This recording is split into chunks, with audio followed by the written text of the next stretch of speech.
Welcome back once again, all of my low carb friends, and for those of you who are here for the first time, welcome. Today I have another quick, easy keto recipe for you. Today I am going to show you how to make Keto Flaky biscuits. And if you want a printable version of this recipe, you can check out my website at janet'sdeliciouslowcarbkitchen.com. You can find a printable version of this recipe and other goodies there for you. And if you're new to the channel and you want to see lots of easy, delicious, low-carb keto recipes, make sure you click that subscribe button and click the notification bell that's right next to the subscribe button. That way you can be notified every time I put out videos, at least every Wednesday and Saturday.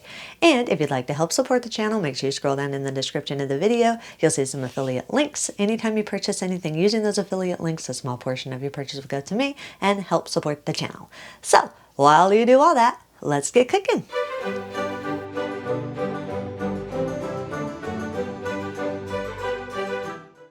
Place 6 tablespoons of butter in the freezer and freeze it for at least 20 minutes.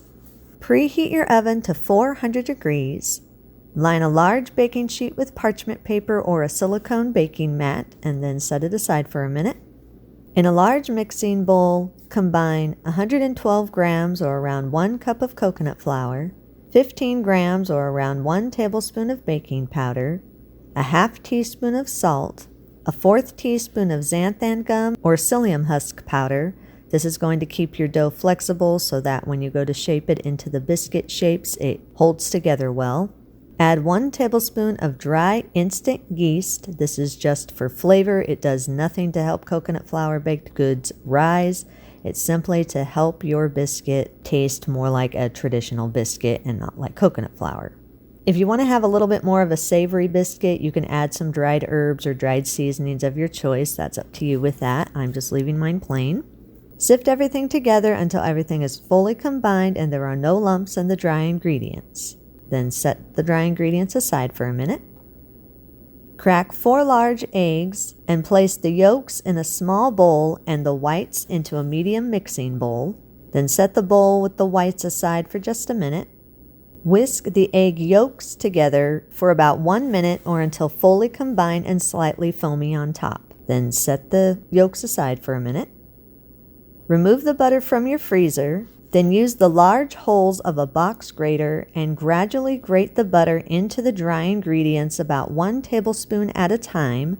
Then fold the butter into the dry ingredients after each 1 tablespoon addition until all 6 tablespoons of the butter is added and the mixture is fully combined and crumbly. The biggest difference between this biscuit recipe and my other biscuit recipes is that all of your ingredients in this recipe are cold. This is what will help your biscuits to be a little bit more flaky rather than just soft. Room temperature ingredients makes for a nice, soft, a little bit more fluffy biscuit, whereas cold ingredients makes for a kind of crusty, flaky outside with still a nice, soft center.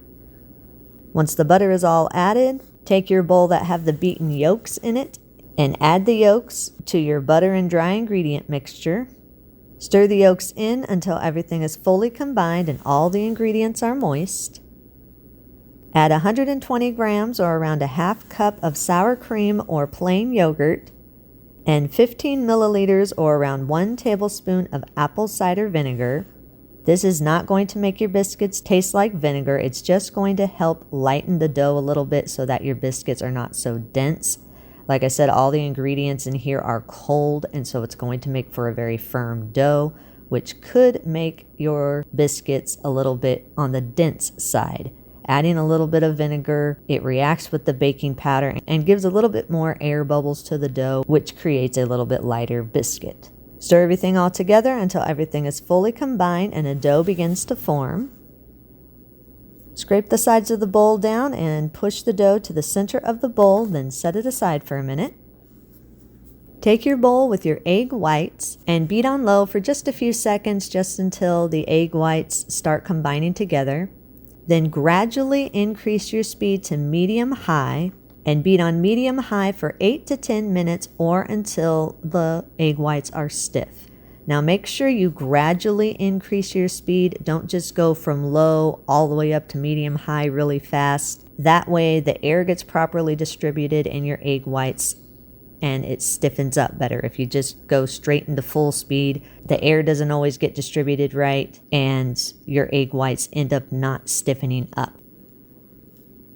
The way you know that you have stiff egg whites is when you turn your bowl around to the sides and upside down, nothing is going to fall out of your bowl. It's all going to stay stiff and in one place.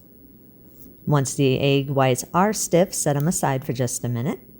Then go back and take your bowl that has the dough mixture in it.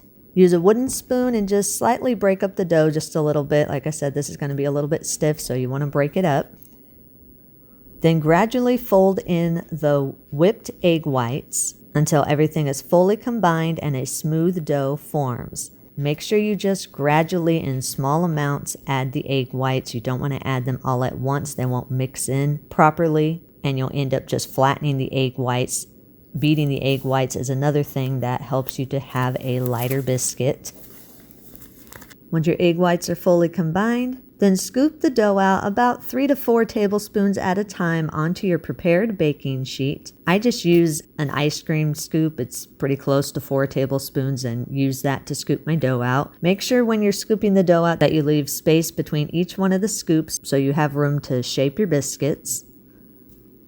Once the dough is all scooped out, then press the dough out to a biscuit shape of your desired size and thickness. Remember, coconut flour baked goods don't really rise. They expand a little bit, but they don't rise very much. So for the most part, whatever shape and thickness that you are pressing these biscuits out to, for the most part, that is what shape and what thickness they're going to be once they are baked. I pressed mine out to about a 2-inch diameter. Make sure you're leaving space between each one of the biscuits after they're shaped. That way, when you go to bake them, you'll have a nice even bake around all sides of the biscuits. Once the biscuits are shaped, brush the top of each one of the biscuits with melted butter. This helps just keep the moisture in. It's going to help give a little bit of a crusty top, but the inside of your biscuit is still going to be nice and moist. Place the biscuits in your preheated oven and bake at 400 degrees for 12 to 15 minutes or until the biscuits are golden and a tester comes out clean.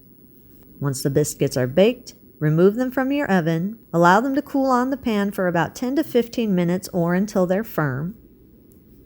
Once the biscuits are firm, transfer them to a wire rack and allow them to cool completely before slicing them. You really don't want to slice them when they are warm. Gluten-free baked goods are always fragile when they are warm, so if you try to slice these when they are warm, you run the risk of your biscuit crumbling on you.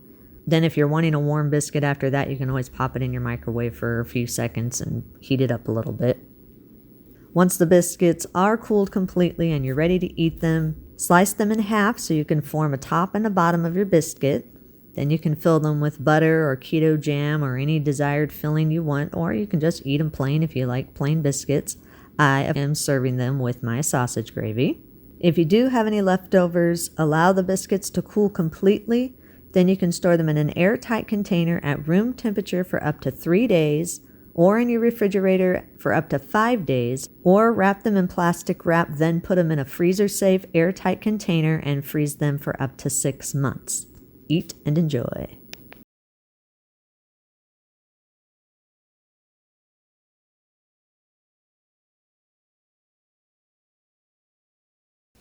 And that's our recipe of the day. I hope you enjoyed it. If you did and you want to see more videos like this, make sure you click that thumbs up like button, click that subscribe button, leave me a comment if you want to. Let me know if there's any recipes that you'd like to learn how to make, and I'll do what I can to get those out there for you. And as always, keep cooking.